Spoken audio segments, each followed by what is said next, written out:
안녕하세요. 이준기입니다. 아마 미디어를 통해서 많은 분들이 아프가니스탄의 상황을 듣고 계실 겁니다. 저도 멀리 떨어져 있어서 제 피부에 와닿지는 않지만 이 상황을 정리해야겠다는 생각이 들었습니다. 먼저 그동안의 흐름을 한번 정리를 해보려고 합니다. 인터넷에서 몇몇 신문 기사를 참고했습니다. 아프가니스탄은 꽤 안정된 왕국이었습니다. 그러나 1973년에 왕의 사촌이 쿠데타를 일으키면서 왕정이 무너지고 이후 국가가 분열되고 소련과 전쟁을 겪으면서 국가 경제와 인프라가 완전히 파괴되었습니다. 이 전쟁은 종교를 인정하지 않는 사회주의를 아프간 정권이 적으로 간주했고, 이에 주변 국가들과의 친소 사회주의 정권을 유지하기 위해서 소련이 군대를 투입한 것이 원인이 되었습니다. 거기다가 아프간이 산유국에서 소련을 잇는 주요 통로이기도 했고요. 이 전쟁이 10년 가까이 가면서 소련도 망하고 아프간도 망했습니다. 그 이후 1996년부터 아프간은 계속 탈레반의 지배 아래 있었습니다. 그러다가 2001년에 9.11 테러가 터지고 나서 미국은 분노로 가득 차 복수의 대상을 찾았고 아프가니스탄을 침공했습니다. The Taliban will pay a price. 한 달 만에 카불을 점령했고요. 탈레반은 파키스탄으로 도망갔습니다. 그리고 12월 14일에 2달 만에 승리 선언을 합니다. 전쟁이 금방 끝난 것 같았지만 미국은 이상하게도 탈레반 잔존 세력의 소탕까지 가진 않았습니다. 이라크 전쟁을 준비하느라 신경 쓰지 않았다는 의견이 있더라고요. 정확한 건 아니고요. 2003년에 미국은 아프가니스탄 재건에 노력을 기울이겠다는 발표를 하고 2004년에는 대통령 선거가 치러집니다.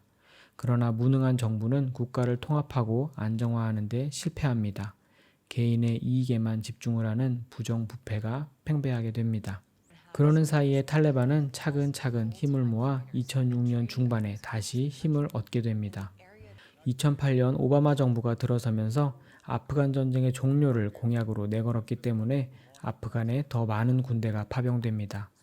2011년에는 오사마 빈 라덴이 사살되었고 2013년에는 공식적으로 아프간군의 보안 책임을 이양하고 나토군이 철수합니다. 그 사이에 탈레반의 힘은 더 강력해졌고요. 이때 IS도 각 지역에서 활동을 하면서 아프가니스탄이 다시 전쟁통이 됩니다. 여기서 잠깐, 탈레반과 IS는 서로 다른 집단입니다. 둘 다 이슬람 수니파이면서 극단적 원리주의자이기는 하지만 이념 체계는 매우 다릅니다.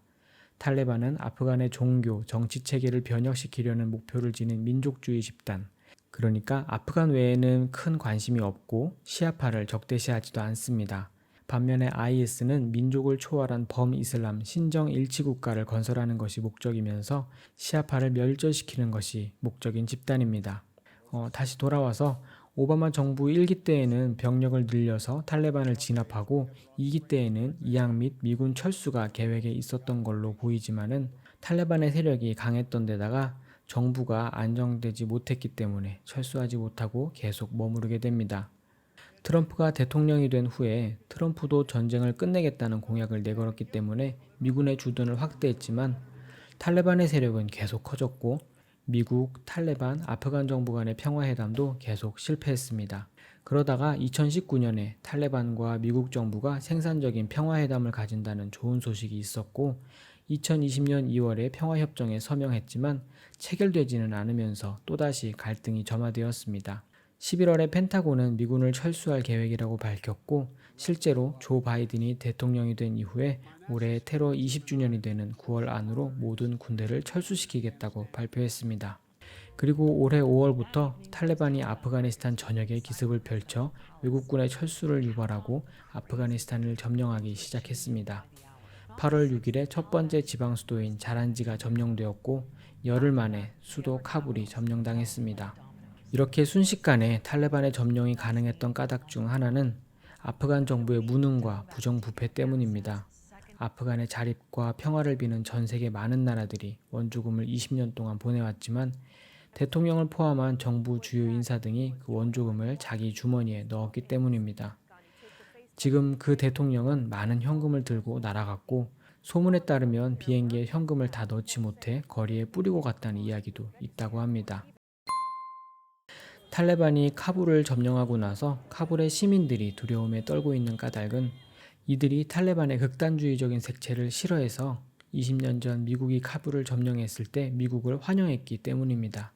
남성들은 금지된 면도를 했고 여성들은 히잡을 벗고 거리를 활보했었습니다. 이제 이 사람들은 배신자라는 낙인이 찍혀 탈레반에 의해 처벌받을 위기에 놓였습니다. 활주로를 떠나는 비행기에 필사적으로 매달리는 이유입니다. 벌써부터 정부를 지지하는 사람들이 탈레반의 총을 맞아 쓰러지고 있습니다.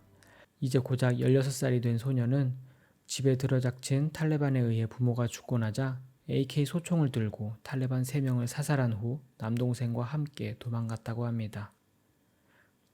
이슬람 근본주의인 탈레반은 여성 인권 침해가 큰 이슈가 되고 있습니다. 여성에게 남성 동반자가 없는 외출은 금지되고 여성의 교육이나 경제활동이 금지됩니다. 탈레반의 카불 점령 이후에 거리에 여성 광고는 덧칠해졌고 부르카의 구매가 폭증했습니다. 탈레반은 히잡만 쓴다면 여성의 단독 외출이나 등교, 출퇴근을 허락하겠다고 얘기했지만 여성들은 집에 있는 본인의 일한 흔적들, 졸업장 등을 태우고 집 밖으로 나가지 못하고 있습니다. 이 상황이 영상을 보는 우리들의 내일에 당장 영향을 미치지는 않을 수도 있습니다. 그렇다고 우리가 어제처럼 오늘을 살아도 된다는 뜻은 아닙니다. 코로나 바이러스는 우리가 서로 긴밀하게 연결되어 있었기 때문에 팬데믹이 되었습니다. 아프가니스탄도 우리와 생각보다 훨씬 가까이 있을 겁니다. 무지와 무관심, 내가 이웃에게 보여주는 태도가 나에게 그대로 돌아올 수 있다는 걸 기억해야 합니다. 우리 집 에어컨 정도야, 내가 타는 차 정도야 했던 우리 개개인의 무지와 무관심, 이기심이 쌓여 우리는 지금 인류의 종말을 논하는 시한폭탄에 불을 붙였다는 걸 기억해야 합니다. 그리고 교회는 이 문제를 더욱 심각하게 받아들여야 합니다. 예수님의 이름으로 이 나라에 살고 있는 선교사들이 있습니다. 우리는 그 선교사들을 책임지는 동시에 우리가 밟는 이 땅에서 선교사적인 삶을 살았어야 했습니다. 그러나 우리는 그 두 가지 중 아무 일도 하지 못했습니다. 선교사들이 아프간에서 나와야 된다고 하니 시민들의 반응이 댓글로 달렸습니다.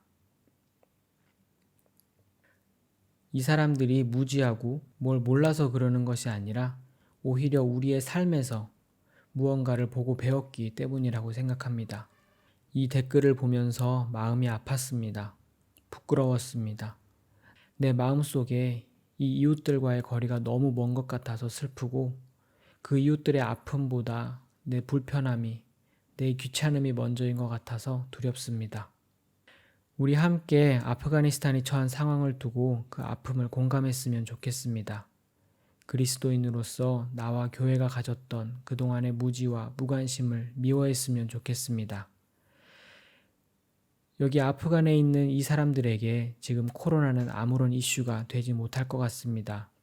마스크를 쓰는 대신에 총을 들어야 하는 현실이 이 사람들 앞에 놓여 있습니다.